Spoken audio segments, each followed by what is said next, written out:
ಪ್ಯಾಕೇಜ್ಗೆ ಹೋಗಕ್ಕೆ ನಂಗೆ ಇಷ್ಟ ಆಗ್ತಾ ಇದ್ದಿಲ್ಲ.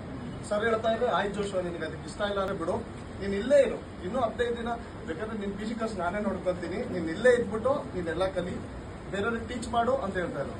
ಸೊ ಮಾಡ್ತಾ ಮಾಡ್ತಾ ಮಾಡ್ತಾ ಏನಾಯ್ತು ಅಂತ ಹೇಳಿದ್ರೆ ನನ್ನ ಜೊತೆ ಕಲ್ತು ಎಲ್ಲರಿಗಿಂತ ಹೈಯೆಸ್ಟ್ ಪ್ಯಾಕೇಜ್ ಹೋಗೋದಕ್ಕೆ ಈ ಮೇಡೆ ಬೇ.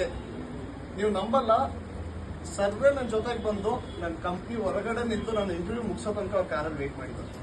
ಈ ಥರ ಸರ್ ಯಾರು ಸಿಗ್ತಾರೆ. ಇಂಟರ್ವ್ಯೂ ಅದಾದ್ಮೇಲೆ ಹೊರಗಡೆ ಬರ್ತಿದ್ದಂಗೆ ಅವ್ರಿಗೆ ಫೋನ್ ಬಂತು, ಎಲ್ಲಿದ್ದೀರಾ ಸರ್, ಗೇಟಲ್ಲಿ, ಹೋಗ್ಬಿಡ್ರಿ ವಾಪಸ್ ಕರ್ಕೊಂಡ್ಬನ್ನಿ ಅಂತ ಹೇಳಿ. So it was the first thing I saw in my life. ಇನ್ನೂ ನಾವು ಯಾರೇ ಆಗಲಿ ಇಂಟರ್ವ್ಯೂ ಮುಗಿಸ್ಕೊಂಡು ಹೋಗಿದ್ದೀವಿ ಅಂದಮೇಲೆ they will take some time to decide, ಹೌದ್ರಾ? ಸೊ ಏನ್ ಮಾಡಿದ್ರು ಅಂತ ಹೇಳಿದ್ರೆ, ಇನ್ನೂ ನಾವು ಹೊರಗಡೆ ಹೋಗ್ತಾ ಇದೀವಿ, ಶಿವರಾಜ್ ಸರ್ ಬಂದಿದ್ರು, ಮಹೇಶ್ ಸರ್ ಬಂದಿದ್ರು, ಹೊರಗಡೆ ಹೋಗ್ತಾ ಇದೀವಿ, ಸರಿಗೆ ಫೋನ್ ಬಂತು, ಹೋಗಿದ್ದೀರಾ ವಾಪಸ್, ಇಲ್ಲ ಅಂದ್ರೆ ವಾಪಸ್ ಕರ್ಕೊಂಡ್ ಬನ್ನಿ ಅಂತ.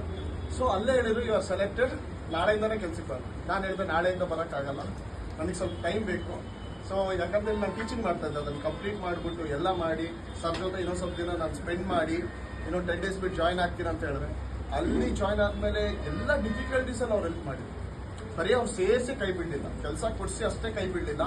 So even when ever I am getting a job, when are I am getting the struggles, when I am going through the struggles, difficulties ಹೋಗ್ಬೇಕಾದ್ರೆ ಏನ್ ಮಾಡ್ತಾರೆ ಅಂತ ಹೇಳಿದ್ರೆ ಅವ್ರು ಫೋನ್ ಆಗ್ತಾ ಇದೆ, ಸರ್ ಹಿಂಗಾಗಿದೆ, ಏನ್ ಮಾಡೋಣ, ಆ ಕೋಡ್ ಓಪನ್ ಮಾಡಪ್ಪ, ಈ ಕೋಡ್ ಓಪನ್ ಮಾಡು, ಇದನ್ನ ಫೆಚ್ ಮಾಡು, ಈ ಥರ ಅವ್ರಿಗೆ ಪ್ರೆಸೆಂಟ್ ಮಾಡು. ಸೊ